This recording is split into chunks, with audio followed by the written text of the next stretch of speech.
De acordo com Schopenhauer, o catolicismo era um cristianismo do qual se abusou profundamente, enquanto que o protestantismo seria um cristianismo degenerado.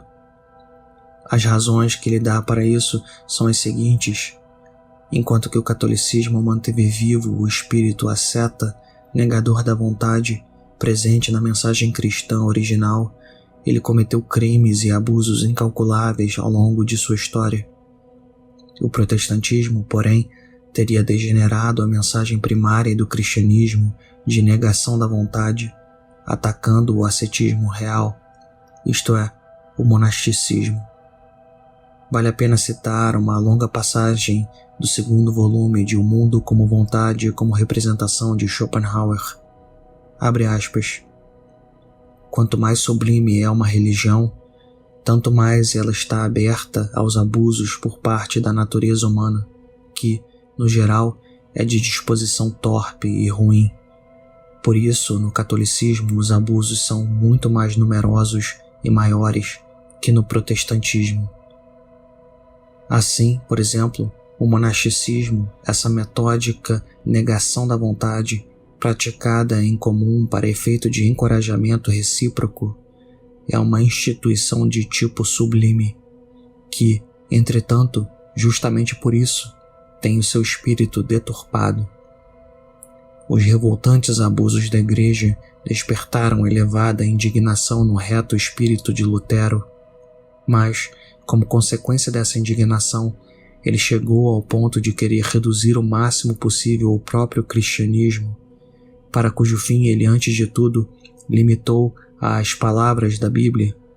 Em seguida, entretanto, foi muito longe com o seu zelo bem intencionado, na medida em que, no princípio ascético, ataca o coração do cristianismo, pois, após a deposição do princípio ascético, logo tomou necessariamente o seu lugar o princípio otimista. Mas o otimismo é, nas religiões, como na filosofia, um erro fundamental que interdita todo o caminho para a verdade. Em conformidade com isso tudo, o catolicismo me parece um cristianismo do qual se abusou vergonhosamente, o protestantismo, no entanto, um cristianismo degenerado, e que o cristianismo em geral, portanto, teve o destino que cabe a todas as coisas nobres, sublimes e grandiosas, tão logo tenha de subsistir entre humanos. Fecha aspas.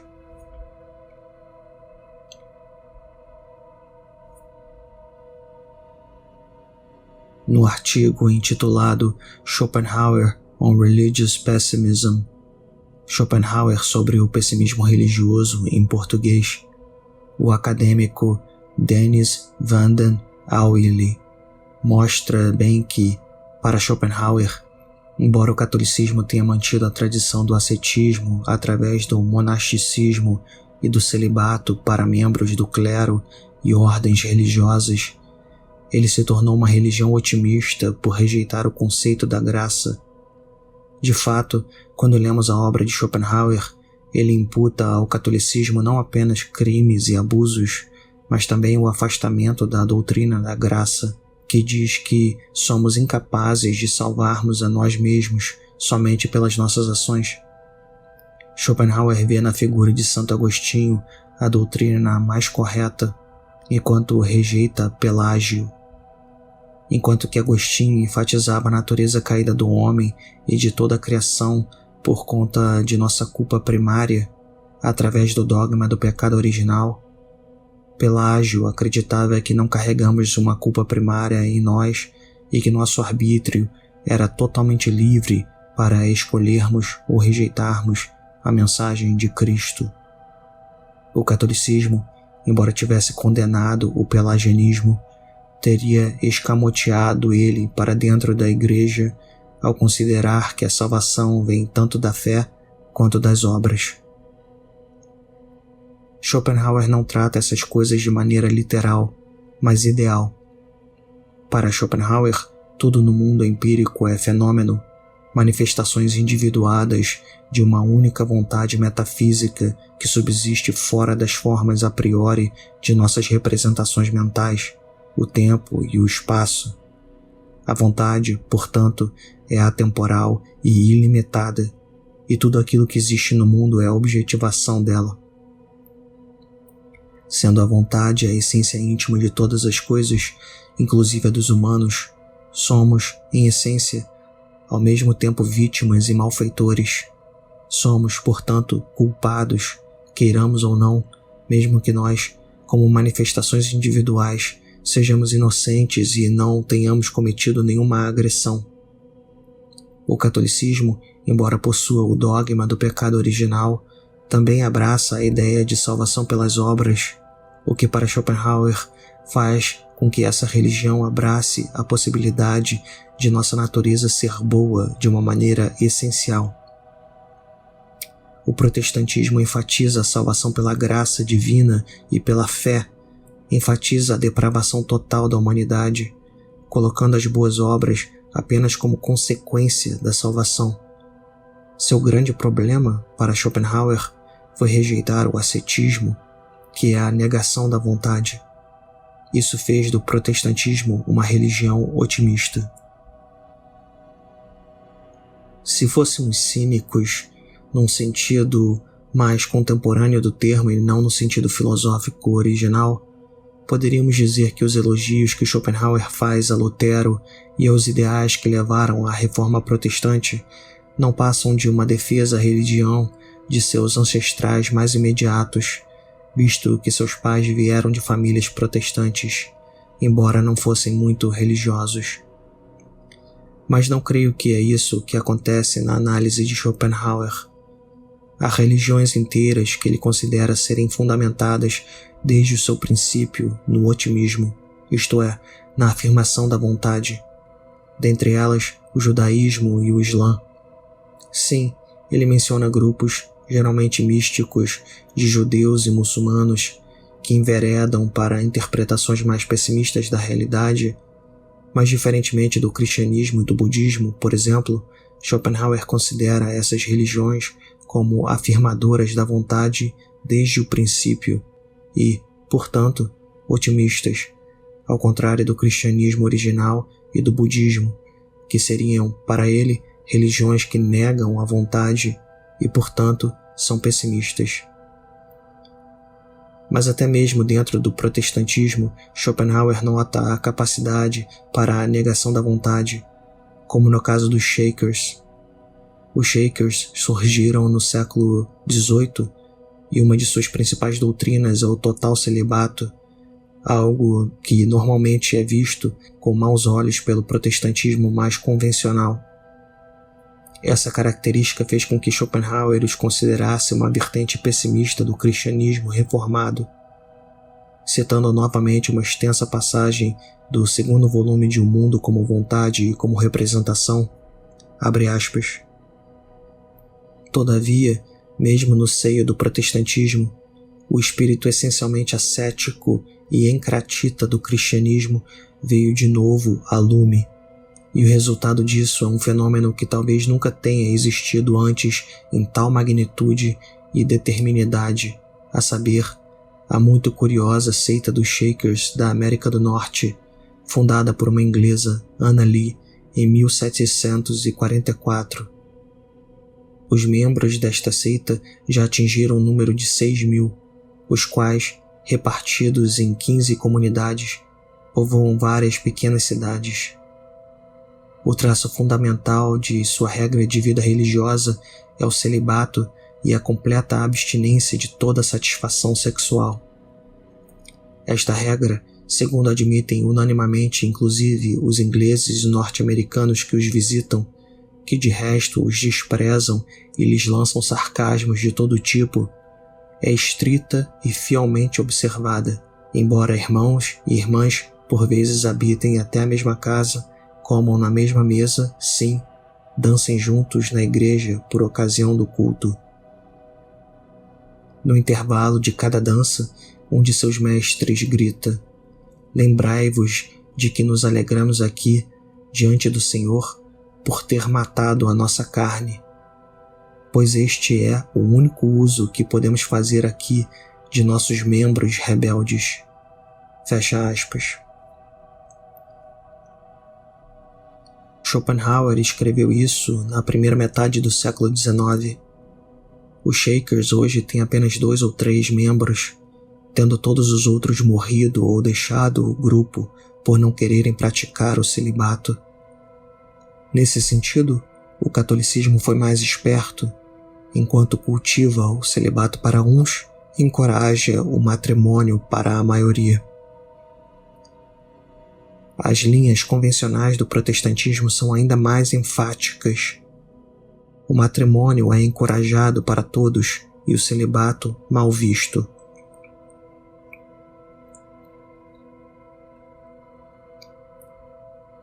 Hoje em dia, embora muitos padres católicos em países como os Estados Unidos e, em menor parte, Brasil, tenham sido infectados pela retórica da chamada guerra cultural da política entre conservadores e progressistas, ela teve começo nos Estados Unidos entre diversas denominações protestantes, em especial no chamado Cinturão da Bíblia, região evangélica extremamente conservadora do sul daquele país.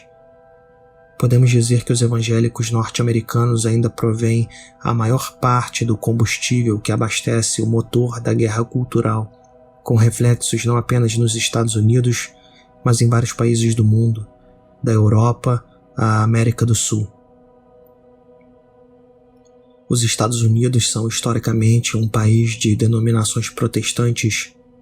No século XIX e XX, eles ainda passaram pelos chamados avivamentos espirituais, nos quais a experiência pessoal e intradenominacional protestante foi enfatizada sobre a obediência cega a autoridades eclesiásticas que muitas vezes promoviam uma fé considerada insossa e aberta demais para o mundo. O que é interessante do ponto de vista de uma filosofia schopenhaueriana, pois, embora eles dissessem que viviam para o reino dos céus, eles ainda eram otimistas e amantes do mundo, dada a sua oposição ao verdadeiro ascetismo, aquele que rejeita o mundo. Esses avivamentos ocorridos nos Estados Unidos foram em grande parte responsáveis pelo cenário global atual. Entre os países de renda alta, os Estados Unidos são, de longe, o mais religioso, e os estados americanos mais violentos, menos educados e com menor expectativa de vida dos Estados Unidos são os mais religiosos e conservadores. É dentro desse contexto que, de um ano para cá, vemos notícias sobre como diversos pastores americanos estão recebendo reclamações de seus fiéis sobre pregações chamadas de woke. A palavra woke, que significa desperto em português, originalmente se referia à pessoa que estava desperta às opressões e injustiças da sociedade e visava melhorá-las. Atualmente, na guerra cultural e política entre conservadores e progressistas, woke é um termo depreciativo usado por conservadores para se referir aos progressistas e suas visões culturais e políticas. Muitos pastores evangélicos não estão conseguindo pregar o Sermão da Montanha, onde Jesus diz que devemos dar a outra face, perdoar nossos inimigos, além de se posicionar contra a busca por ganhos materiais. Eles também dizem que seus fiéis reclamam dos ensinamentos de Cristo sobre ajudar os mais necessitados, as prostitutas, os doentes e abraçar os sofredores em geral. Em resumo, os cristãos evangélicos acusam Jesus Cristo de ser woke demais e pedem para que se pregue mais o Antigo Testamento. Isso vai de encontro às críticas de Schopenhauer ao protestantismo que, segundo ele, abraçou o otimismo ao rejeitar o ascetismo. Suas críticas ao protestantismo, em especial no segundo volume de O Mundo como Vontade e como Representação, faz com que tenhamos certeza de que ele não ficaria nem um pouco surpreso se voltasse à vida nos dias atuais e visse o que se tornou essa vertente da religião cristã. De nada adianta o foco na graça se abandonamos a negação da vontade. Não é à toa que a religião evangélica passou a enfatizar cada vez mais o Antigo Testamento, que é, salvo alguns textos, afirmador da vontade. A afirmação é tamanha que se rejeita não apenas o ascetismo, mas o reconhecimento de si nos outros, o que abre espaço para a elevação do egoísmo mais atroz. A crítica à venda de indulgências, muito importante durante a Reforma Protestante, é também jogada no lixo por diversas denominações reformadas na atualidade.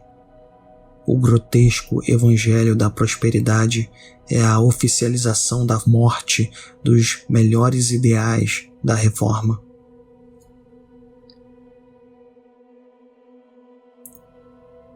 A reação que esses cristãos têm, chamando Jesus de woke, não é apenas um coice político saído do éter, mas resultado de um processo histórico de mudança de pensamento iniciado na Reforma Protestante. Renegaram o principal tema do Novo Testamento, que é a ideia de que devemos nos fazer eunucos para alcançarmos o reino dos céus, como Cristo diz em Mateus capítulo 19, versículos 11 e 12.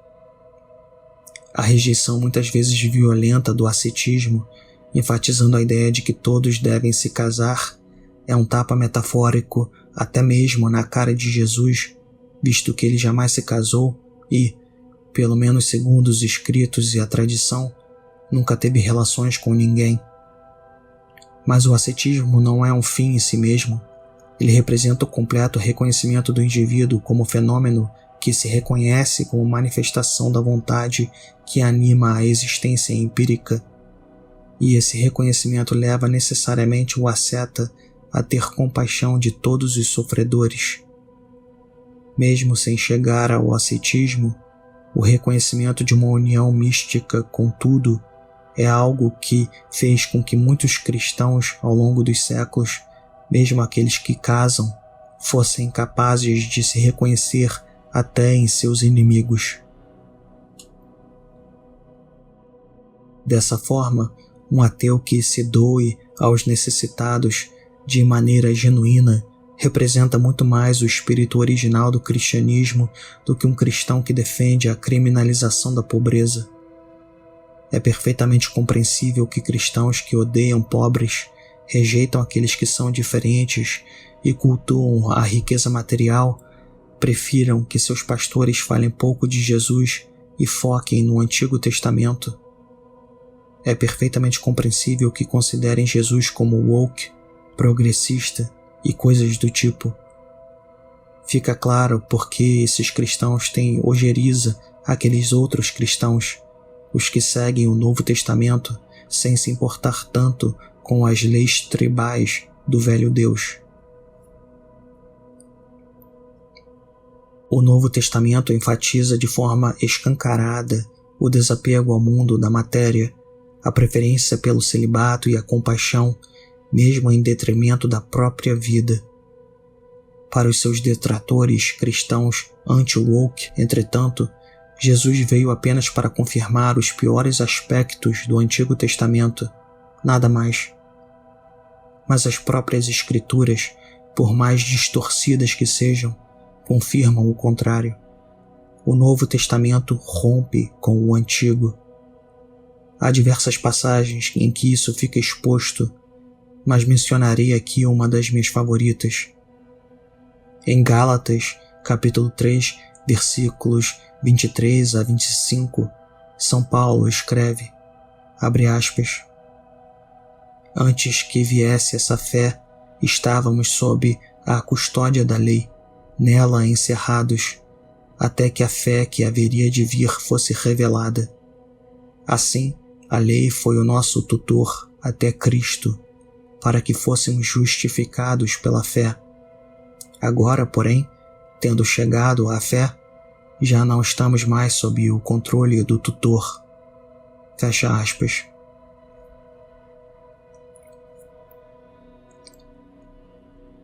Antes de concluir, porém, cabe aqui uma observação importante. Schopenhauer ignorou questões políticas e sociais ao ponto de ser criticado por outro grande filósofo pessimista do século XIX, Philipp Meilaender. Alguns conservadores atualmente, inclusive, utilizam-se do pessimismo filosófico de Schopenhauer para dar um ar de intelectualidade às suas posições, muito embora saibam pouco de sua filosofia. Se soubessem, certamente não aprovariam suas críticas ao nosso cristianismo otimista e degenerado, nem seu elogio ao budismo e à negação da vontade. Eles teriam horror da sua preferência pela extinção, que é a finalidade última da negação da vontade, a coroa de todo o seu sistema filosófico. Sim, caso tivesse que apostar, diria que Schopenhauer, se voltasse à vida hoje, muito provavelmente não se aliaria a marxistas, por exemplo. Meilaender estava correto ao apontar que ele ignorou quase que completamente a política.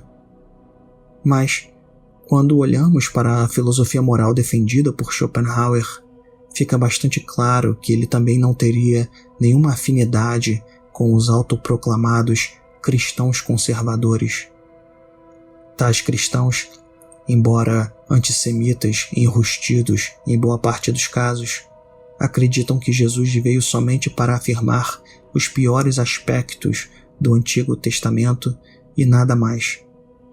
Seu antissemitismo latente não os faz rejeitar o Antigo Testamento, pelo contrário, eles o tomam para si, colocando-se como os verdadeiros israelitas.